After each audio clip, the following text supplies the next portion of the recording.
Some people know them as float tanks, float pods. There's a lot of companies now where you can actually go and seek these treatments themselves, but sensory deprivation is what it's known as. Now, what that is it's just the removal of external stimuli. So instead of it being a pod, we have a full-blown room, because obviously it's pretty challenging to get players who are 6'8" to 7+ feet tall to fit into a tiny pod.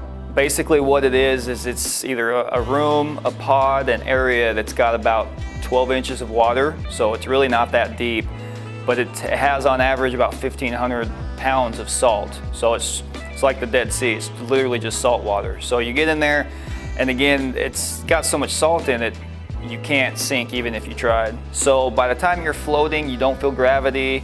You've removed almost every external stimuli that you're used to feeling, starting with gravity. Relax your body and clear your mind.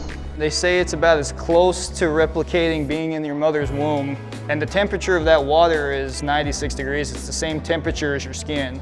It's kind of started out as an experiment in psychology, where you're just trying to remove anxiety in certain people, and everything that these athletes do in the world we live in.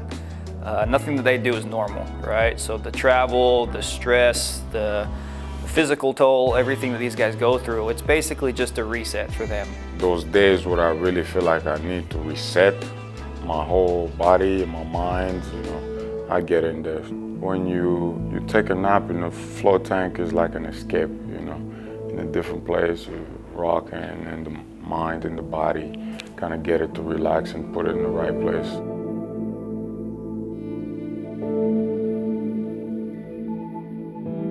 It's soundproof, you can turn the lights off, and then it's probably the most intense nap you'll ever take while you're floating in water.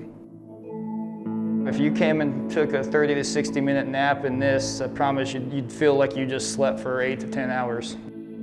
We're trying to find any and every possible recovery strategy that we can offer our guys to give them a competitive advantage, and sensory deprivation is one of those. My body will determine how long I can play, and obviously the mind will play a big role in it, but we have everything we need here.